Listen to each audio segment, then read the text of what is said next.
I mean, Hello. hello, and welcome to our Wonkette weekend live chat. I'm Robyn, And and I keep doing the wrong way. yeah, you're pointing to I the know. wrong direction. Um, Happy Super Bowl Sunday. Oh, I did not realize that was today. I had to care about the Super Bowl for 10 years professionally, and it was terrible. Like, you had to literally work and be cared about the ads, and you is from like now your time, but a little bit earlier for me until 5 a.m. the next morning, and then back in a few hours later, and it was just hellish. And you have vague memories of like the wardrobe malfunction and stuff like that, stuff that Yeah, went on in between still 2001 and mad about that. I will hate Justin Timberlake literally for the rest of his and my life because that is how long I will hold a grudge for. yeah, I mean, and it wasn't just him. I mean, You leave Janet Jackson alone. Chris Rock kind of beat up on her about it, and everyone it was really sort of sexist and silly. Um, there was the Prince Super Bowl performance, which was good, but other than that, I Yeah. just very. Oh, there was often the new show that would be aired. So to date myself, a Grey's Anatomy would air after the Super Bowl, and then there was like I think a house episode. So you're just sitting around waiting for like there's a period where you're sitting around waiting for some stuff to happen, and so you just switch on to watch whatever is aired, like Undercover Boss. I remember watching the first episode of that. So it's a really bleak time in my life, and so now I'm glad that for the past decade of not having to care about it, we usually write something about. I like dips. Oh yes, but you're freezing on me.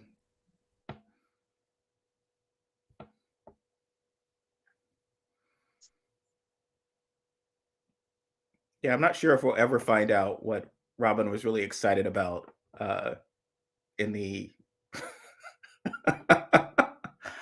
um, but one thing we were going to talk about was the with the Super Bowl is the litany of terrible advertising and so forth. Um,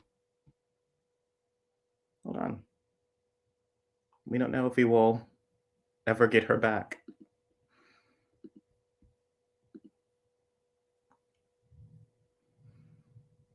Yes, it has heard that there are technical difficulties, alas, but she's back.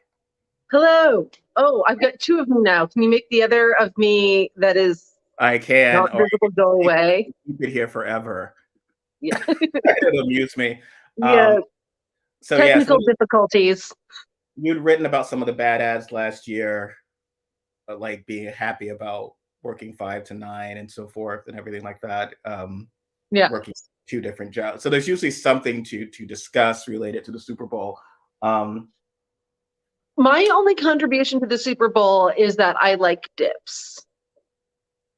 yeah, oh, yeah. That's all I've got. I like chicken wings. I like the food served at Super Bowl parties.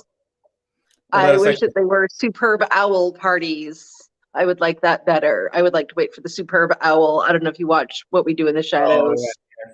The Super Bowl party thing was hilarious. I think there was a GOP congressman who was attacking, I guess, the inflation and supply chains. Just like, there's the price of Super Bowl parties and Valentines is getting Yeah. more expensive, which, of course, there's no greater testament to the true suffering of society if you're paying a little bit more for your Super Bowl party, and if your lousy Valentine that you purchased is slightly more expensive. That's where. I don't really actually care about Valentine's Day. I I like this sweater a lot, and it's like one of the few days when it does not look a little ridiculous. Um, but I did Yeah, do my nails. Um, so Valentine's I like Day. being festive mostly because I'm bored. Otherwise, I think Valentine's Day is ridiculous, and also like giving people insanely expensive jewelry on Valentine's Day is extra ridiculous because diamonds are terrible. as are Pandora commercials. Well, it sort of It's like the worst part of Valentine's Day. But isn't promoting sort of, because it promotes, I don't want to say frivolous gifts, but it's just kind of like at a certain point you're in a relationship. I get very excited when I get like new socks or something. Like that's part of like, oh, you're paying attention to what's happening in my life, and a lot of what you want or need is obviously you could get like someone tickets to a concert, or there are other things that are quote unquote fun. Yeah. But you need to spend a lot of money for something frivolous or silly or ridiculous, and then that becomes the focus, even more so than a birthday gift. Like a birthday gift, like putting pressure on people to get gifts in general. I think that, I don't know. I love jewelry. But I think that diamonds are terrible. I want, like, if you're gonna get me jewelry, I want like some fucking like Versace happening. Like, like I don't want like. No, he went to Jared for me. I'm not. That is tacky. I hate a big diamond. Yes, I want gold, classy gold. No, you're not your best friend. Diamonds or not. You're not into diamonds, and so yeah. Well, I guess that brings us to rich people. Slaves mind them, so it feels a little icky. I was writing something about how, because Rand Paul has been in favor of the trucker convoy, and he's been comparing it to the civil rights movement and stuff like that. That's offensive, even though his father was against the Civil Rights Act. He's come out and said he's been against the Civil Rights Act as written. And it was very funny because he's comparing the truckers. But not because he's racist. He's comparing it to sort of civil disobedience, which is not like what the truckers are doing is clearly terrorist activity in the sense of we are going to disrupt supply chain, block, impact you in a way to force a political response. Technical difficulties, or are you? I'm still here. Sorry. So okay. But am I still here? I don't know. You go back and forth. You're frozen for me.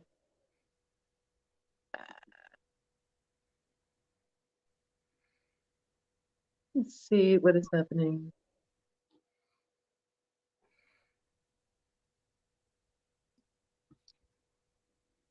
It must be on you're kind of fuzzy on my side. Hello? You're kind of fuzzy on my side. I can barely trying to check the thing to see which one of us these technical difficulties belong to. You're clearing up. Trying to check the okay. This is a little ish. Okay, are we back at all? Like, yes. Yeah. Am I back? You're back. You're more, yes. Who am I anyway? All I was. Am I my resume? But Paul was kind of the sense that this is what should happen even though the civil disobedience there was just basically asking to be served, and the truckers are literally blockading and trying to create. Hello? Yes.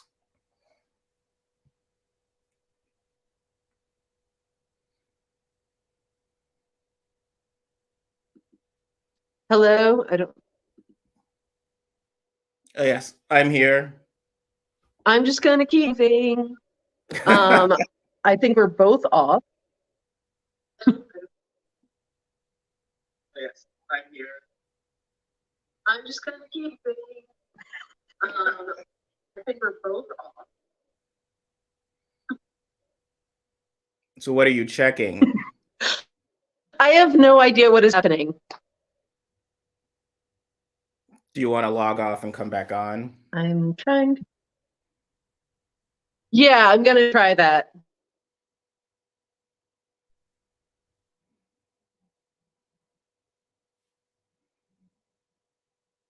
I apologize for the technical difficulties. This is what happens when you mock either the Super Bowl or Valentine's Day. You bring upon this a cursed live.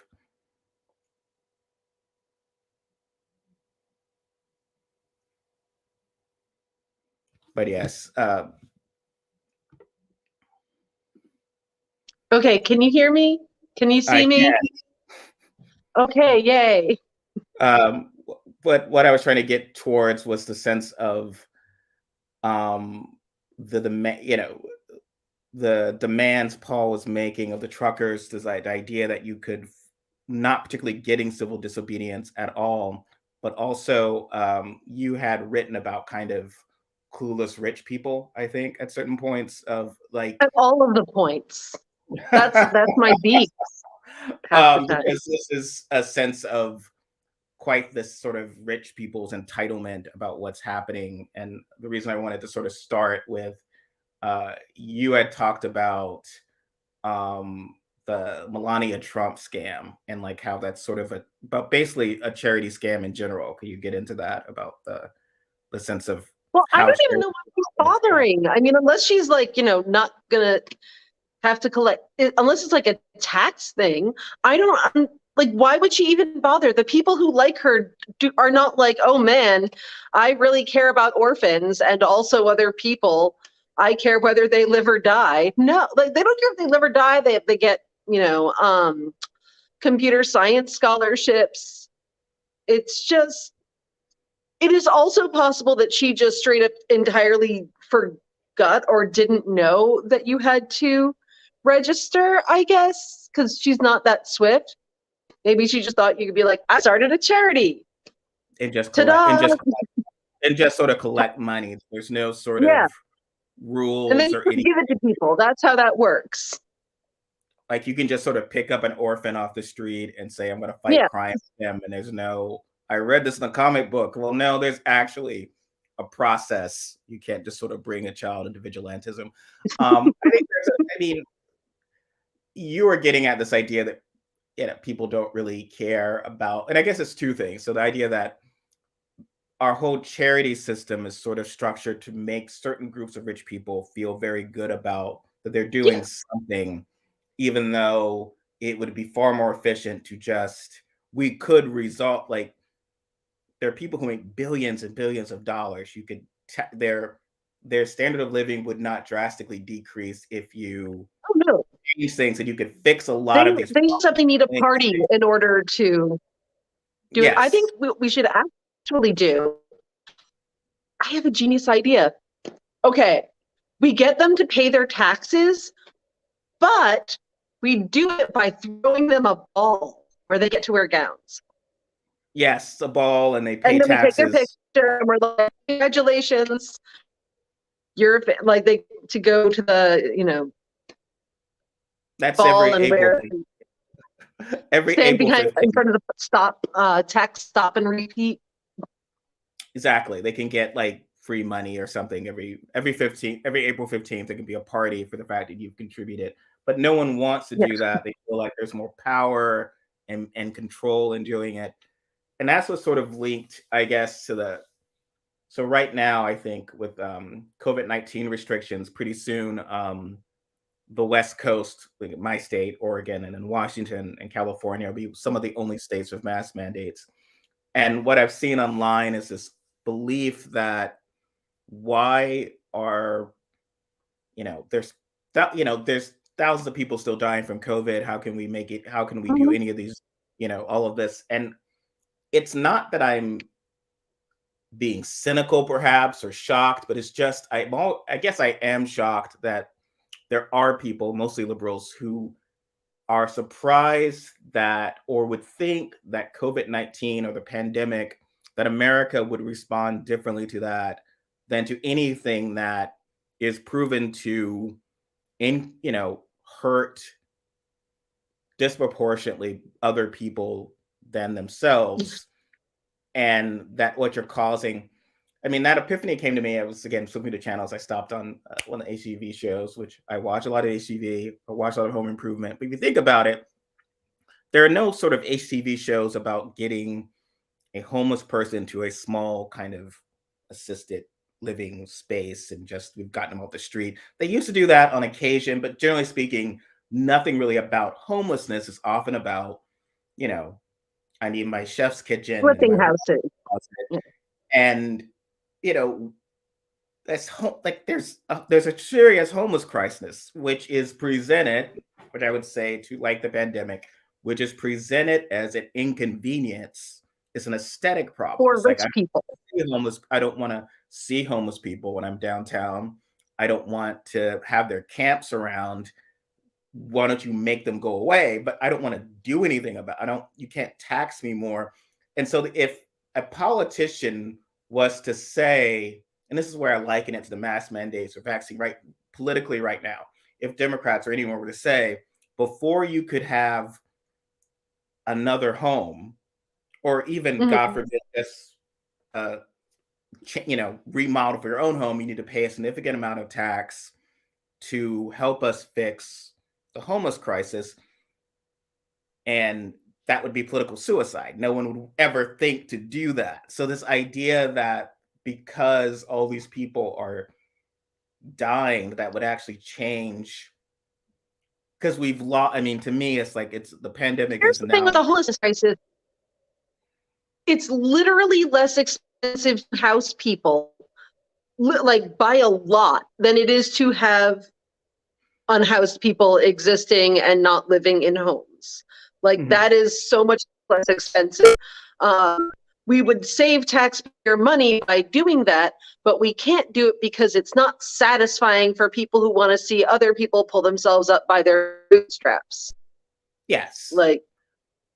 And I think whenever I've spoken to people about this issue who veer right or veer whatever, there is a sense of, I would say, nihilism about it, but I guess convenient nihilism, which is you can't solve this problem. Most people want to be homeless, which actually isn't true. There's a lot of people who... No, they do not. I have worked with... I mean, there are some mentally ill people who might have it, but then there should be issues with mental illness services. And, Democrats, I feel like I beat up on Democrats a lot about this. They don't talk about this. They talk about Reagan, the great communicator. Obama was doing this and it pissed me off. And others will talk about Reagan, the great communicator, Reagan, to the point where he's viewed as Saint Reagan, as opposed to the guy who destroyed the middle class, put, mentally ill people out on the streets. This issue is directly aside from AIDS, this is what, and there were services for these people. It wasn't just that, oh no, gay people start to exist openly and now there's homelessness. No, it's not that. It was that this is what Reagan did that created part of this problem. He started in California, and this is the thing. Yes, the mental institutions at the time were horrifying, but the solution that they came up with, with deinstitutionalization and everything, was not a good solution either. That was possibly worse. It is worse. They could have just spruced up the institutions a little bit, but no, they were just like, no, we'll just set everyone free. This will be fine. You'll love it. It's perfect. Good plan. And no one really talks about how we talk about these cities and what happens as conservatives have demonized cities, New York, California, and these areas. Well, because who lives there? Yes, and they talk about it as if these Democrat-run areas, that's why it's home. But these are very hard places to live, and the well-off will be the first to tell you that. If you try to go to anyone in New York, people are always surprised, and this is far afield, I'll get back to the point, but it just so annoys me. I was writing something else about this, of where someone's like, Chuck Schumer, whenever he does something they don't like, when centrists don't like what Chuck Schumer does, it's like he's doing this because he's afraid that AOC is going to primary him. And it's like, he's not afraid of that, because are you aware what New York is? Anytime anyone does anything good. But I mean, that's my movie voice. Andrew Cuomo won statewide there. Eric Adams is mayor of New York City. Giuliani, when I lived there, Giuliani was mayor. Bloomberg's mayor. AOC couldn't even get elected mayor in New York City. There is no reason that Schumer is afraid of a challenge to his left. Whatever you might disagree in his choices, it's not because of that. and the reason I bring this up is that New York has the appearance of liberalism, a sort of Woody Allen liberalism, but it's Mhm. certainly a sense of we don't want to pay taxes, we pay enough. It's so expensive here. I knew this, my wife and I knew this one guy, really real jerk in New York, who was very much about it's so hard to accumulate wealth in the city, which again, that's not a complaint. Like, well, why should you accumulate? Well, do you understand? Like, within a mile of you, there are desperately poor people in New York. Like, it's not even just Mhm. you're just stepping over poverty, but it's still viewed as I don't want to see those people. Don't put them near me, and don't a homeless person pushes, which is terrible, but pushes a white lady in front of a train, and then we need to pass every law. Homeless people, all they do is push white ladies in front of subway trains and subway cars. But it is very hard city to live in. It is very easy to become homeless. And this idea that the Mhm. only people who are homeless are either deadbeats or mentally deranged people. Well, you know, It, keep in mind that, conservatives were saying that just having to wear a mask and, stay in your house for a while to be inconvenienced was causing mental distress. That's going to cause yeah. us to go crazy. And it's like, well, what happens if you live in, aside from living in poverty and feeling like at every point in your life things are going to get worse, or living in the street? What do you think eventually? Do you think that won't lead to a nervous breakdown? Mhm. Or to problems to like as in incorporating in society. So it's just very frustrating. These are very tough cities. Can you go into detail? You've documented this a bit about once you either don't have a job or don't have a home, especially in large cities, how tough it is to get back into any sort of normalcy of getting a job or whatever. I You've can't talked. really hear you.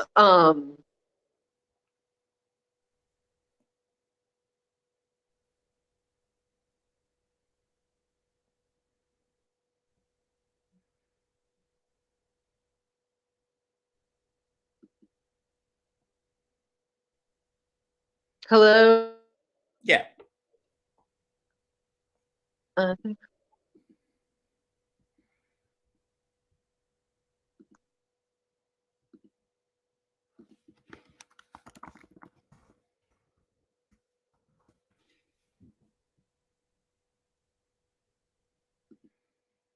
Well, you're back.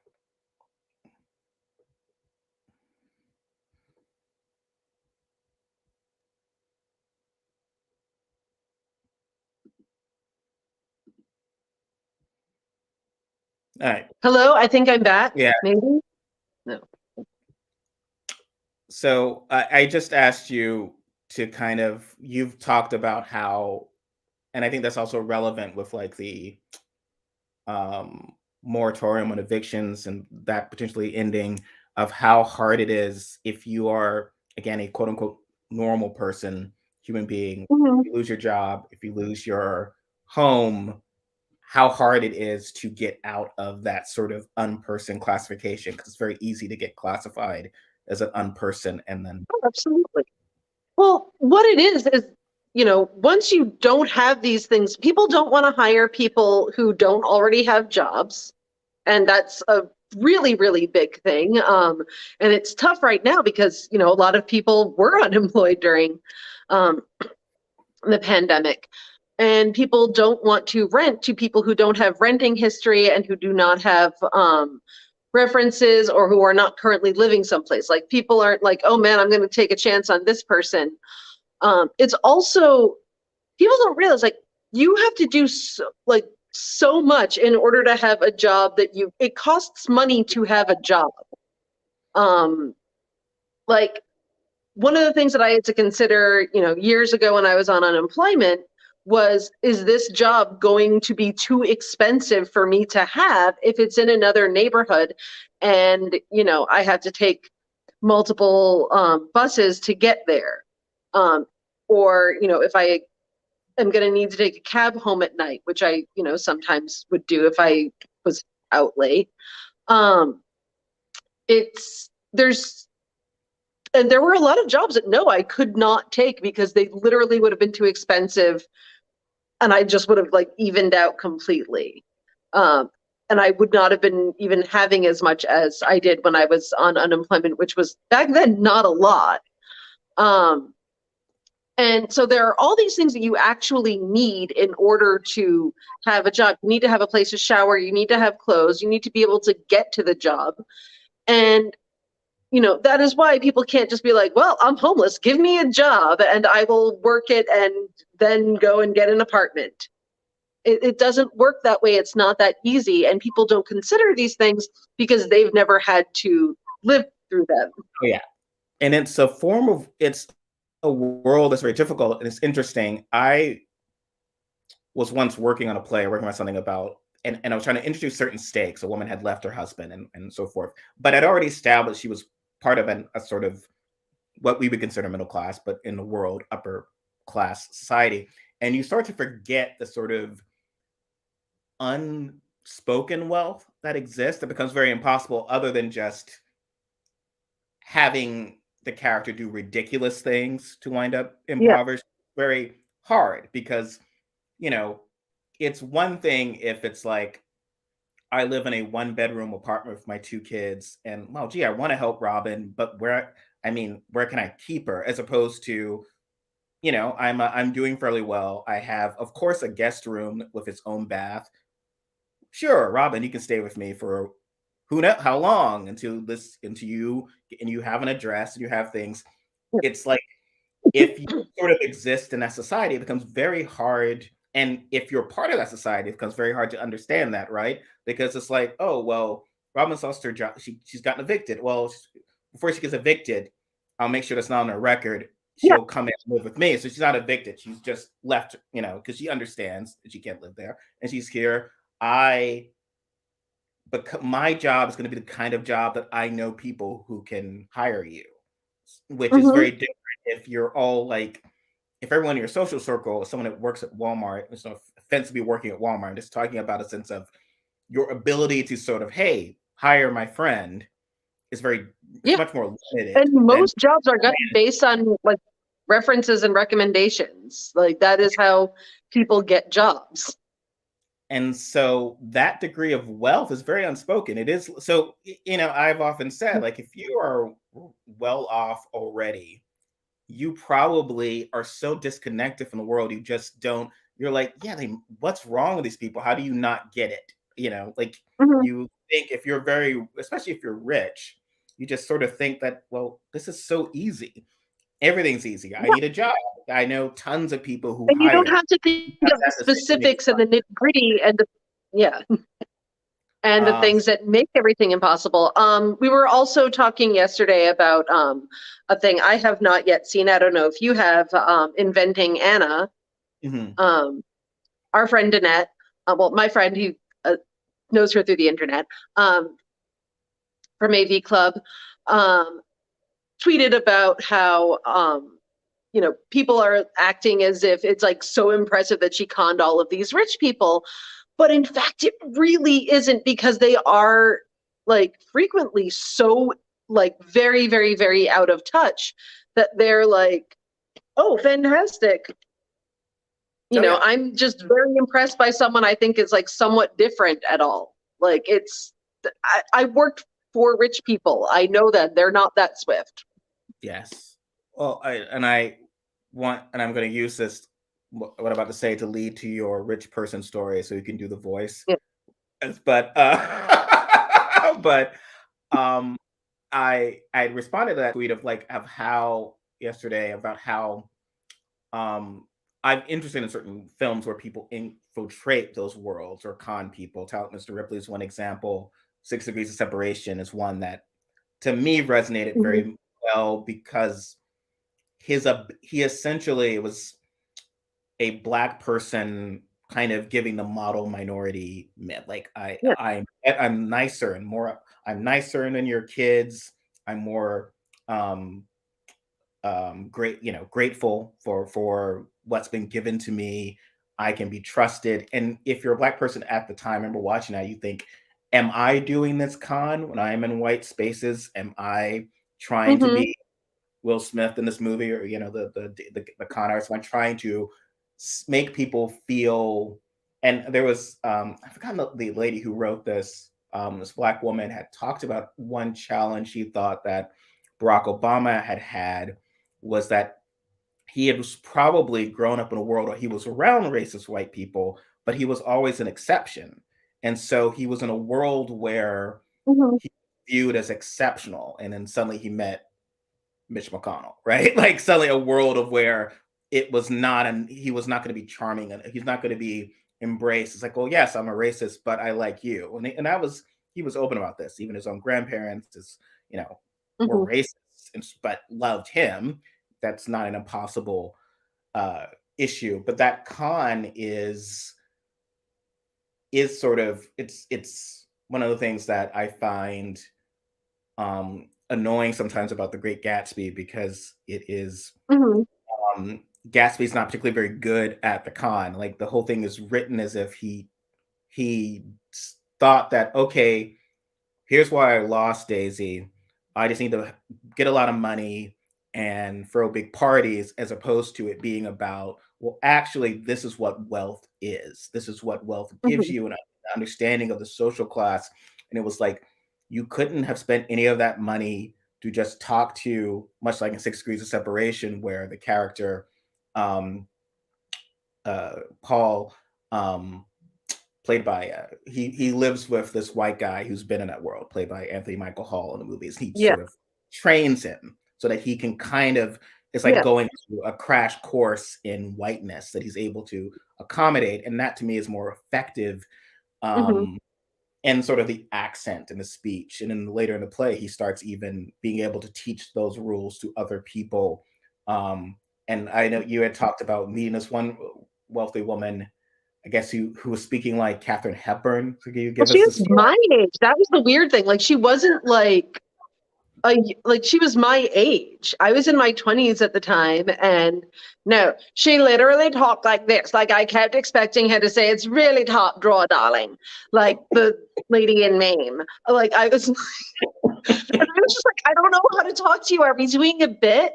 Like, am I supposed to talk back Of to you like course. that? Yeah, And it was that like is her sister did not have that accent, but she was like, I lived in London for a while. And so she talked like this. And she actually said to me, she was like, well, you're very literary. Maybe you can tell me about this book. And it turned long story short, like, she described the plot to Atlas Shrugged, which I've never never read, but I know what the plot is because I'm, a person who lives in the world. And it was literally on her shelf. Like, she didn't have that many books, but she had Atlas Shrugged and it was on her shelf, clearly had not been cracked open. And on some level, I think we should be grateful for that, because I think the last thing we probably need is more rich people reading Atlas Shrugged. Although that usually tends to be more like, I don't know if it's like rich people who are super into Atlas Shrugged so much as like, I think men who are just getting out of college and realizing that they have to start doing stuff for themselves. yeah. Like that is, or yeah, that's really who I think is very into Ayn Rand. Yeah, and it just occurs to me there's a whole genre of this, literary genre, but it's sort of the idea of you're a rich white kid, things are, or again, and I use sometimes rich, doesn't, if you look at the grand scheme of what the world is, technically rich is basically upper middle class and above, in the sense of you're not in any risk of, and there's a sense of like, I want to believe that everything that's gone my way is because of my own inherent genius, Hmm. my inherent And wonder. goodness, moral goodness is also, especially in America, very much intertwined with having money. It can't just be luck. It can't even just be, Yeah.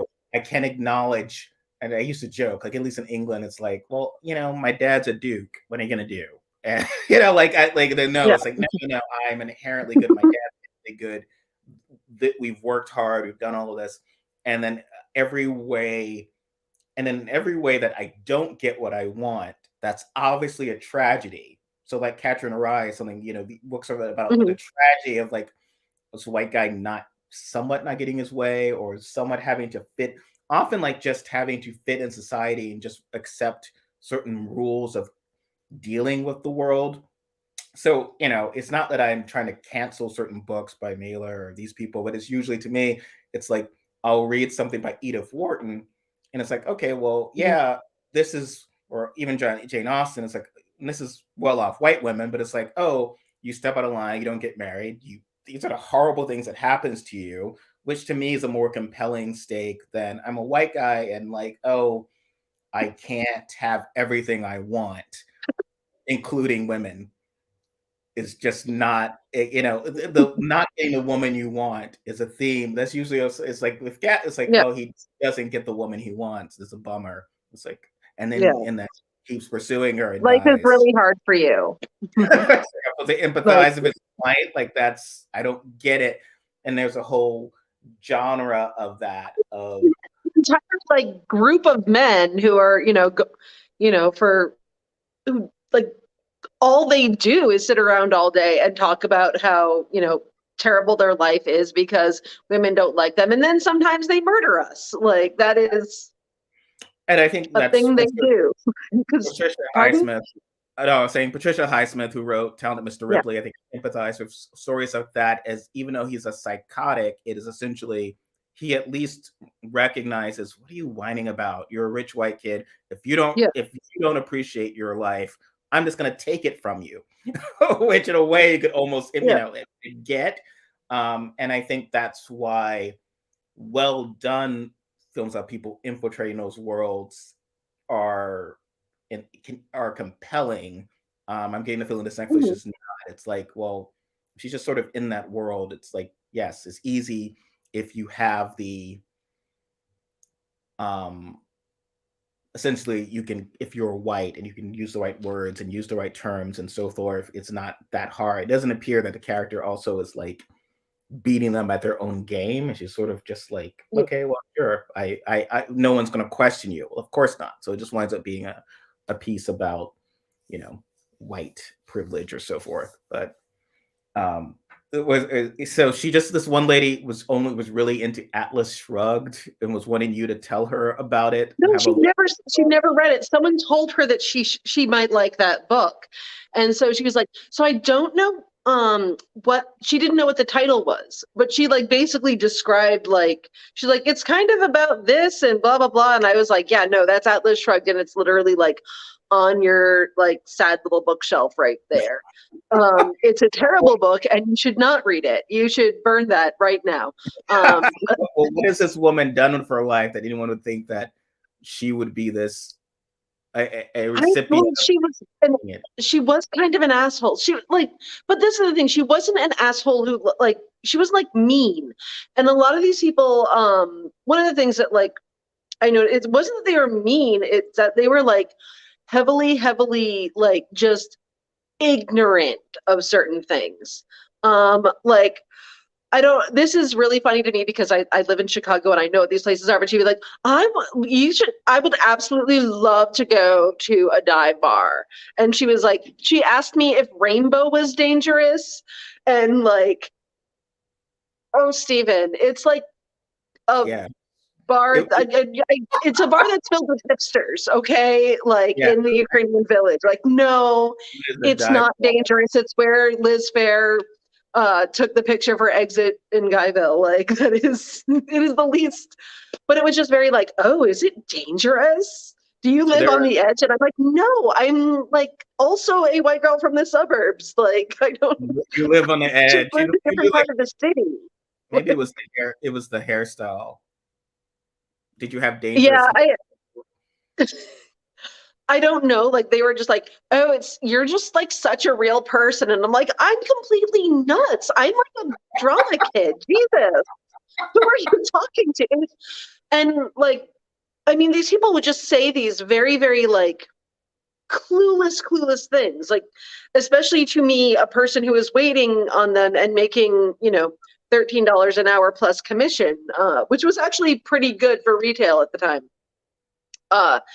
Like, I comforted a woman. I consoled her for an hour and a half because her friend got a Birkin before she did. For those of you who don't know, that is a very expensive purse that you have to like be on a list in order to get. Like there's a waiting period for it. Although it does have a higher resale value than a diamond, bringing it back to the first point. But like, I'm like, lady, I am making $13 an hour. And I did not say that. I was just like, wow, that is just really tough for you. I'm so sorry. I and she didn't buy anything. She wasted an hour and a half of my time and didn't buy anything, but she got free therapy. And it's just this extreme, like. You didn't even get a free crack pipe out of it or anything? Or I did not. No free crack pipes for me. You'd written this week about the whole crack pipe gate, which of course I think the Biden administration folded on after Republicans lied horribly about it. But what are some of your thoughts about the whole crack pipe lies or whatever? Free crack pipes are good. They are. It's a wonderful program that they have in several cities. I know they had it in Seattle here. They had it in Vancouver. It will literally cost less money to give people crack pipes, and it like by a lot than it will cost to treat them for HIV and hepatitis C. And I think hepatitis B can also be contracted through broken crack pipes. It's a public safety issue. It's not. There's no danger that people are going to be like, well, I wasn't gonna smoke crack. I don't have my crack pipe. I have no crack pipe here. I guess I'm off it now. Thank you. Yeah. The government just gave me a crack pipe, so I guess I'm going to continue smoking crack.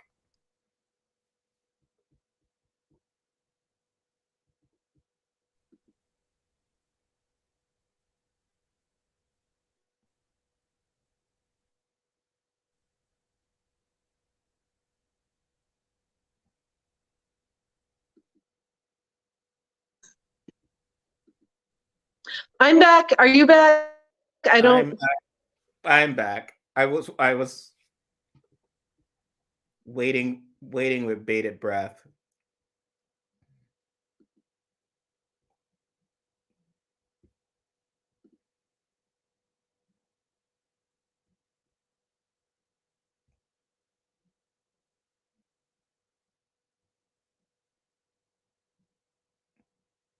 I am impressed. I am pleased that someone quoted my. This is a rough ass. Yeah, you're contacting us from the night. You're doing very well. You're in Pennsylvania, Dutch country, and you've been doing a great job on on reaching us. Maybe it's the snow. I don't know. It's like I don't understand what's happening with my internet. Right. People are very happy when you come back. It's like your constant. It's like constant encores, and everyone's like, "Don't worry, is Robyn gone? No, she hasn't done her best song yet. She's gonna come back. Applaud, get up on your feet." But yes, so yeah, I mean, this is a very hard sense of like how things should be. Not listening, you have no concept of what that world is like, so not listening to experts. Tom Nichols is someone who wrote The Death of Expertise, but like many white guys will not. That's only defined as we should follow the expert advice of people I deem as experts, but in issues of feminism or race or drug use, things I have no awareness of, I won't recognize that sort of logic. So someone who works in that, we demonize. And Reagan, again, going back to him, he was very good about doing good in an evil way in the late 70s. It's him, Johnny Carson. And it's not, he sounds reasonable in the way he talks about how ridiculous government is or how silly government is and all the policies. So what happens is, even if someone who's spent their whole life on harm reduction, on help, who we know, their goal is to not have more people smoking crack. Someone who only watched New Jack City, and I'm like, well, poor Chris Rock and the Chris Rock. That's enough for me to say this lady doesn't know what she's talking about harm reduction and giving Yeah. crap. That's Well, the policy person ridiculous. online was like, I watched Intervention. Like, bitch, I have seen way more Intervention than you have. Please, No one said like Intervention. Oh my God.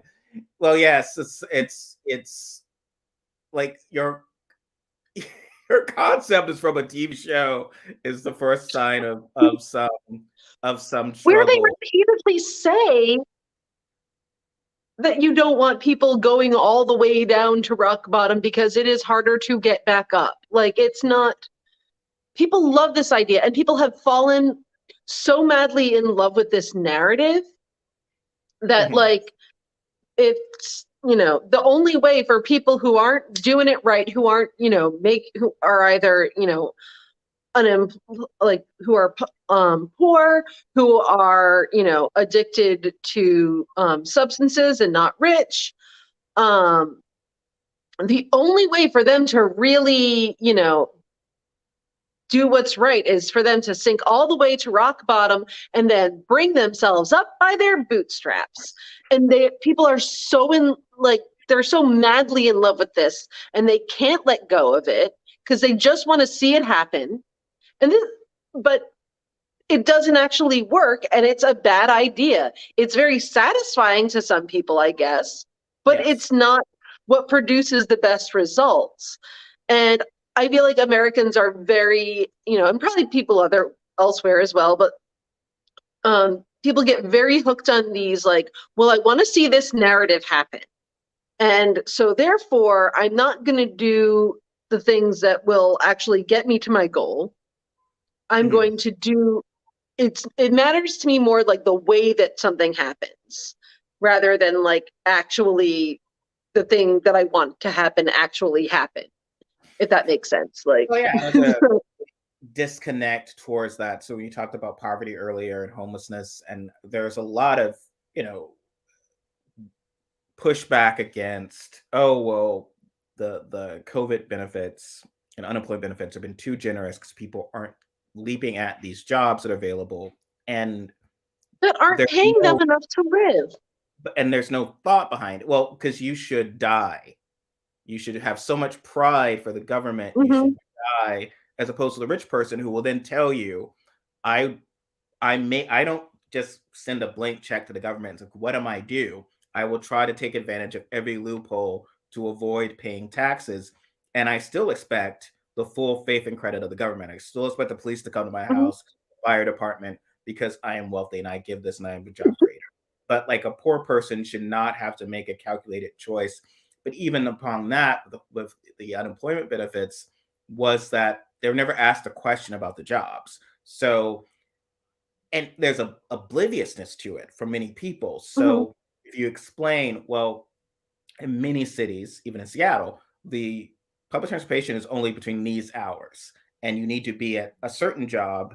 You could be offered, you need to be here at 5 a.m.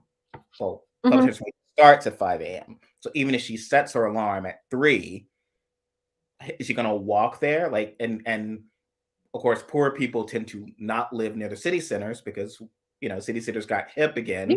So well-off people want to, and then they do the ableist stuff about, well, you should walk to work. That's why it's like, okay, well, or you could, it's like a whole thing of like, I walk and I bike to work and we have bike lanes and cars are bad. Look, I don't like cars, but I've been fortunate enough I've been able to either live close enough where I can take the station or walk. But generally speaking, if you're poor, you're going to be further away. You're going to have to use a car. And a lot of people just don't have these cars. And to your point, it's so frustrating. Also, bikes are insanely expensive. What are? I'm sorry. Bikes are insanely expensive. Like, they are not what they used to cost. It's like $600. That's not, it's not from a, it is, of course. And that's at Target.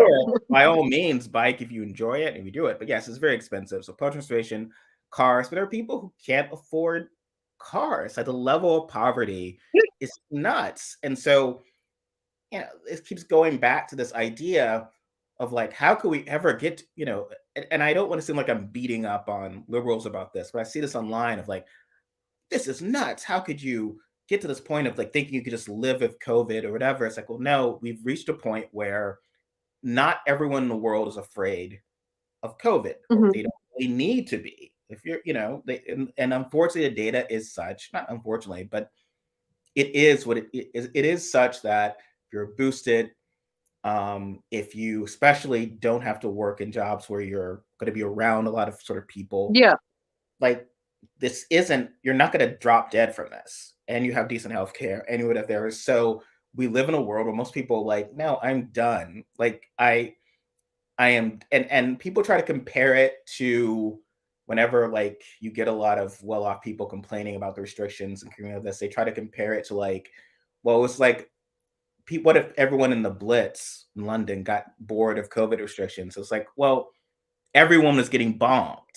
Yeah, like in America, everyone was like, oh yeah, that Hitler guy, I'm kind of worried about him now. I mean, they weren't for a while, again, because when he was, rounding up Jews, and people in America did know about this, it was only later, it was like, oh, wait a minute, I could wind up in that camp, or man, the Japanese just dropped bombs on us. I'm concerned. Yeah. So yes, well, now I mean, they were more concerned. America at the time was far more concerned about Japan than Germany. We were turning away boatfuls of Jewish refugees at the time. So that's where we are with, that's where we are with this. Like, I feel like that's where we are with COVID. I feel like we're not at a point of wanting to. This is America. So the COVID response to me has gone pretty much as you'd expect Americans to behave about something. It is our new climate change, is our new homeless crisis.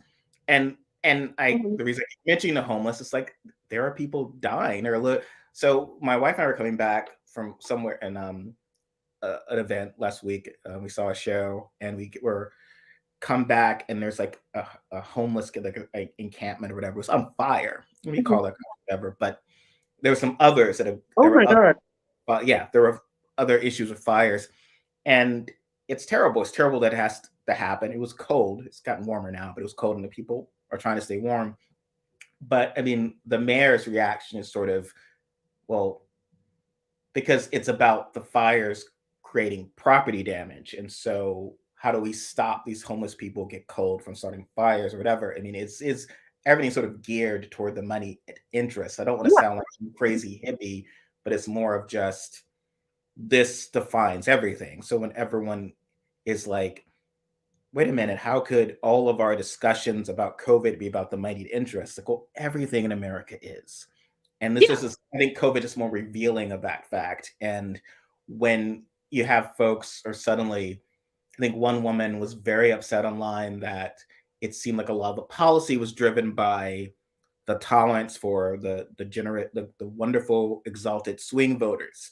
And as they were kind of like, we're kind of done with this. So white suburban moderates, like, we're kind of done with this. We want our kids not wearing masks in school because we don't think they're going to, And so it's like, well, you have to follow the science. How can you only care about, it's like everything.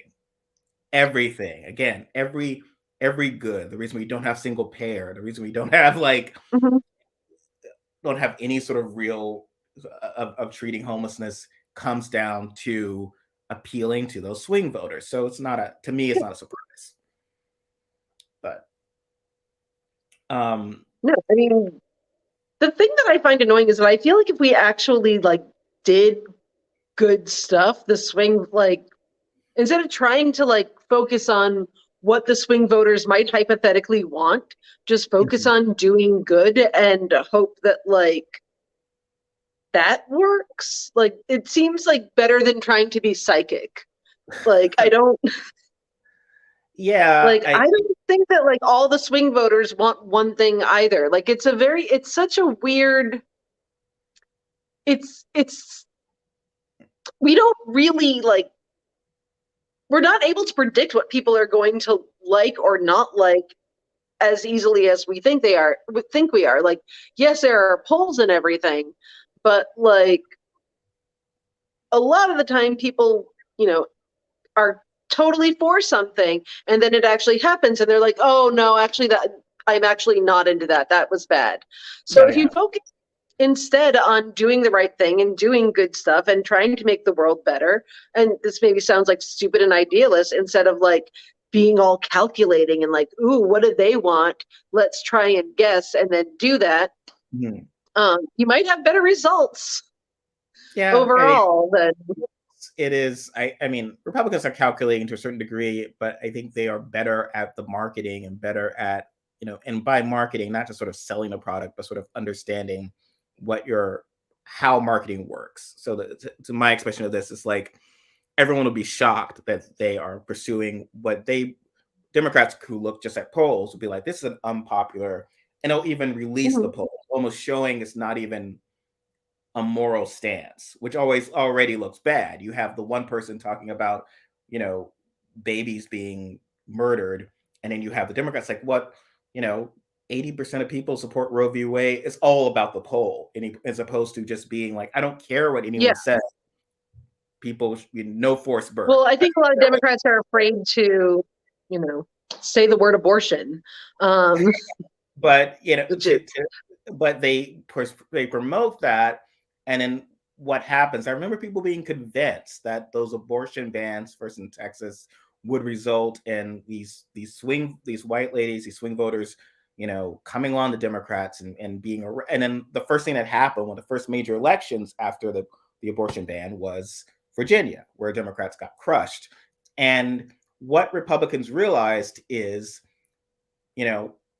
our base, appeal to your base, to your fiercest, most extremist supporters. They are often not say unreasonable. They're a deal breaker vote. They're so give them what they want, and then pass it. And then, despite your Susan Collins and your Lisa Murkowski's, whatever they say about abortion, they are not going to vote against Republicans. They still prefer their tax cuts more. They will find another reason to vote for you. And I think Democrats have trouble doing that. So there's all of these very popular things that you could do, and it's a sort of argument. It was kind of like with student loan debt relief, and it's not to debate the pros and cons of it, but it was like, they will look at data saying, oh, we're not doing well with younger voters or this demo. And it was like, okay, well, you could really turn them out by just giving them this. It's like, okay, well, that could alienate these swing voters. It's like, okay, well, or you could do nothing. But then what do you want? Like, you have to make a choice. But like, what constantly happens is that, Republicans have seen that, like, well, when our base was unhappy, Romney lost, McCain lost, and Trump, the lesson of Trump was, we appeased he turned out a lot of what they call irregular voters, right? So we appeased those voters. They come out, and yes, Adam Kinzinger, Liz Cheney, Nikki Haley, everyone who sneers their nose at Trump came around because they were going to make that choice. And Democrats, meanwhile, will often do this thing of which is a myth, this idea that, well, Democrats fall in love and Republicans fall in line. Well, no, that's not what happened. Republicans it's actually kind of the opposite. Romney. No, exactly. Like, what happened? They don't. The Trump example is more akin to if Sanders had won and turned, the irregular voters, and then the Carvilles, the establishment's like, well, we don't like this guy, but he's better than. They were making an establishment choice, came around. And well, reality, I think it does work in this way, where the centrist, whatever, Republicans will fall in line. Whereas I think that there's a general worry that people who are slightly like, centrists, who are like left centrists, won't fall in line. Like, they'll just be like, no, we'll go to the Republican. That's fine. Exactly. We're good. That's true, then say, like, to me, if that's true, then admit it, and don't. What kind of annoys me is, like, every time Amy Coney Barrett does a horrible thing, or Gorsuch, then they'll come out and say Robyn was like, well, no, I voted for it, but like this is all your fault because you were very mean to Hillary Clinton. It's like this sense of I really blaming. wasn't. I actually voted for. I voted for Clinton in 2008. Actually, because at the time she was for single payer health care, and that is why I voted for her over, like, in the primary over Obama, because that was like that has been my main issue. Like, but then there's this reaction every time of like, you didn't take the Supreme Court seriously enough, or you didn't fall, and here's what's happening: we're gonna lose abortion. And it's like, but you were trying to get to win over center right women, white women in 20s. I saw your campaign, and that wasn't about abortion is the most important thing in the world. It's like, no, you're trying to appeal to a lot of women who were anti-abortion, and but like, look, at least own up to what your policy was. So like within 2000, 2004, 2016, it's like you are trying to appeal to the center right, and it keeps failing, and instead you are going to blame progressives or young voters presumably not coming out. And that's your right, but it just seems like Republicans have kind of realized we just need to appeal to our base. That is what will win. And that's the story of the last year. I mean, there was this article in the LA Times about how certain unnamed Democrats, I presume it was Senator Mo Janchin, who was saying that, Democrats got distracted by voting rights, which is just like, well, what? And like, and that's sort of important. And this was like, and this idea that progressives somehow progressives voted for Biff, but they didn't do it soon enough, which to me, I kind of like, I guess this is like, I don't know how to deal with anyone who's so kind of obsessed with civic narrative that you would look at what happened in Virginia and claim that it's because you didn't pass a bipartisan infrastructure bill in time.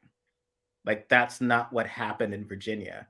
So I don't know. I mean, it's this like Younging won based on clearly racist, race baiting campaign. It had nothing to do. I don't think anyone at those school boards freaking out, upset about critical race theory would have been like, oh, they're going to build some bridges. I'm no longer racist is just not realistic to me, but that's been the narrative.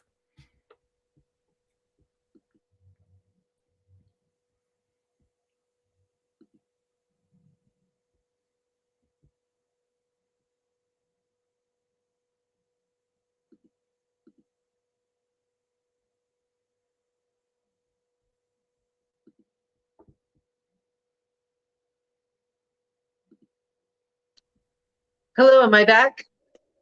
You're back again for your encore. Okay, good. What's your final song for tonight, Robyn? Bye, bye, mein lieben Herr, farewell, mein lieben Herr. It was a fine affair, but now it's over. Because today is what? It is the 50th anniversary of Cabaret. Yes, you'd sent that to me before the live started. So I presume you enjoy the film. I presume a little bit, yes, just a little bit. Like I really like it. It is not a musical. I go to my grave on that, but I love. It is a movie with music. It is not a musical, but I love it. Of Fosse's proper musical, Sweet Charity is my favorite. But of his movies with music, I think Cabaret is wonderful. Someone said you had a lovely voice. It is true. Thank you. I think that's my Liza Minnelli voice. She was great. I think when I saw, to date myself, when I saw the Cabaret on Broadway with Natasha Richardson, regrettably the late Natasha Richardson. Oh, cool. I think there was an intent with that production to do sort of true, the idea that they are not particularly very good, because the idea was at the time they were talking about how in the movie Minnelli's brilliant, everyone in a Kit Kat club is brilliant, and she wasn't supposed to be a good singer. I know. yes, and not a good dancer, and that's whatever. And to me, it's like, it is a musical. Even this movie with music, I want to see, because they were, I mean, they're defying gravity. I mean, Fosse would have, someone hold a pose that no human being can hold. But I love that. I love that. So obviously I prefer the choreography and performances in that to the 97 Cabaret, which is very good. Alan Cumming is wonderful, and Natasha Richardson was great. But yes, Cabaret is one of my favorites. A very apt story for today's times, right? For as we kind of, as people say, it really, really is, like, by a lot. Every so often I start hearing the strains of Tomorrow Belongs to Me. But one thing that I thought was interesting in that article I sent you is that Jean Ross, the woman who Sally Bowles was based on, was angry about, not angry, but like she did not like that at all, or the book, because she felt like Sally Bowles was not a feminist character, and she was. And I was like, that is actually amazing. And weird for me, because I actually, like, at least when I was young, definitely saw Sally Bowles in certain ways, like as a more feminist character than some others that exist in musical theater. So I was like, oh, huh. But she was actually super radical and awesome. She was in the Communist Party. She was, doing all kinds of awesome activism through her entire life, and felt that the portrayal of Sally Bowles in Cabaret sort of diminished what she was doing. Well, that's fascinating, because you've talked about this, about both you and Bell Hooks, right? Of that feminism is not self-determination, and that can often be you've called it yes queen feminism, which is the idea of, or choice feminism, whatever you want to call it. Yeah, the idea of a woman essentially, if you were to redo a version of The Godfather but have Michael Corleone as a woman, it's not such a feminist, even though she's a badass and has defeated all of her enemies. It's like, well, no, that's self-determined. That's actually a very bad person. It's not necessarily a feminist story. It's a story of a woman who was essentially very bad. And I think there's a period where that became, I remember The Last Seduction, which I enjoyed, but The Last Seduction was, critics were referring to it as feminist, because, I mean, it's from her perspective, but she's a psychopath and terrible.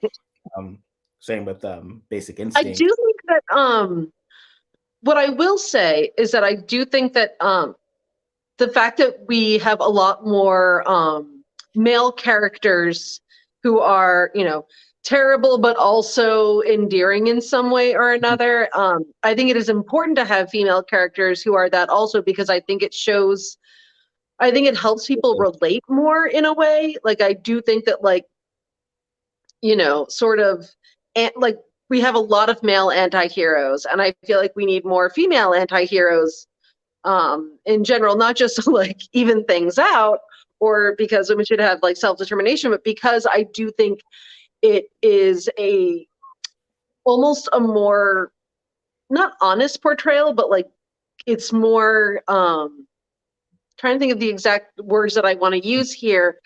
It encourages more empathy, or more seeing the humanity of people. We're very much trained to see the humanity of white men, even the evil, bad white men in movies. And we don't see that as much with women. And so I always love characters that are women who are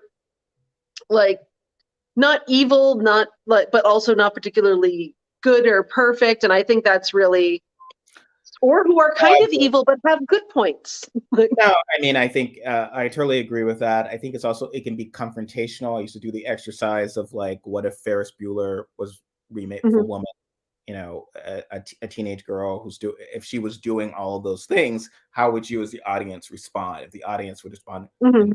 know how the audience would respond. It was like they would want, generally Yeah. speaking, they would want to be punished.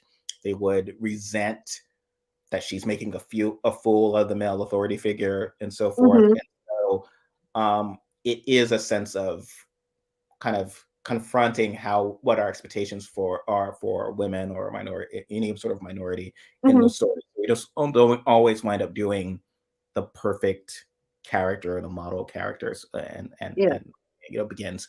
But yes, I mean, I think this person you were describing was very much not necessarily self-focused as Sally Bowles was. I mean, obviously her title Yeah. song is much one of um, self-interest and nihilism. Mhm. And it's not, this character was someone who, but it's interesting because that character, it isn't Cabaret. Cabaret is about these people who are self-interested and not focused in wanting to confront what was Everything coming, that, yeah. the Nazism, which is what makes it relevant even today.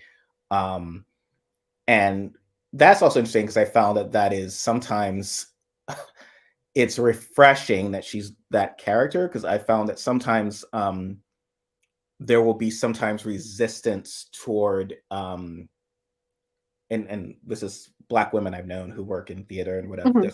They're working with what they believe is another white liberal counterpart. Mhm. There's this pushback against revealing that white women can be culpable in this issue, and they'll Yeah. just, Absolutely. why can't this white lady character be the one who's also gets in there and fights the good fight against, and making it where it's not necessarily race, but like all women against white men, which is certainly can be relevant, but there is a very big schism between Black Yeah. women, and it's not Absolutely. when that white women are necessarily always allies. So the fact that Sally Bowles was not rushing out to help Jewish women is true. I mean, it's that she was more focused on Except, herself. ironically, it was not, I mean, in reality, for Yeah. like Jean Hall's purpose, she actually was, I mean, Yeah. she wasn't necessarily rescuing people, but she was like very much involved in resistance efforts and everything. Like she was a pretty serious badass. And that's Which is, and that's a story that should be told. I mean, it's very different from what yeah. was inspired by her life, but that could be a different story that would be great to tell. And Yeah. well, it's interesting, like the way that I think she was interpreted by Christopher, what's his face? I can't think of the guy who wrote the original short story about Cabaret. The way that, like, I guess she was interpreted through his eyes was not as like, a serious activist person, but as like, a flighty manic pixie dream girl. And I think that's also like an interesting sort of layer. Well, that is the It's male. the male gaze. Like, So that is the Manic Pixie Dream Girls are fascinating. That terminology come later, but that goes back so far. It's obviously in Cabaret. Cliff oh yeah, is the me-like character. So stiff, whatever, boring guy who gets just a boring guy. who meets this exciting woman and comes and adventures with her. Like she's bringing out stuff and she gives him sex. It's wonderful. Yeah. If you're a guy writing this, it's like, whoa, wow, I'd love for that to be life. And of course, all screwball comedies that way. Except I think changed in a while because I mean, obviously Michael York's very handsome, but Cary Grant and there was something more subversive about it than later because often it would become, and not to just drag on people like Woody Allen or whatever, but Woody Allen, it would be a clearly geeky, conventionally unattractive guy who this gorgeous woman is showering him with affection.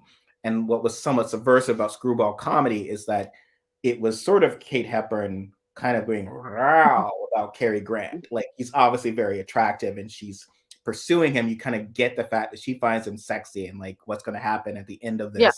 And she's pursuing him for his sex appeal is it was subversive for the period. It's very interesting. And we actually don't see as much of that because generally speaking, in too many rom-coms, it is like the geeky guy or the screw up guy that the woman fixes. And so it's not just like a woman pursuing sex. So, well, we're at 1:15 and I know you have Super Bowl parties to go Yes. to. I do have dip. I love dip. So Really? like I've got dip salsa, buffalo chicken dip. I'm just gonna eat dip for dinner. That's that's a great. My wife makes a great. It's a family recipe of a great sour cream dip that maybe I will ask her to make, and we will not watch the Super Bowl together. I don't even know what the new show that's airing after. Do you even know what network the Super Bowl is on this year? To get that determined, I have no idea. I will have to look it up. I don't even really watch new TV. Do you? I don't know who's playing that. I have no idea about anything having to do with the Super Bowl. No. Los Angeles is playing because the conservatives are literally hoping that that there'll be a Canadian-inspired blockade of the Super Bowl, this great American institution.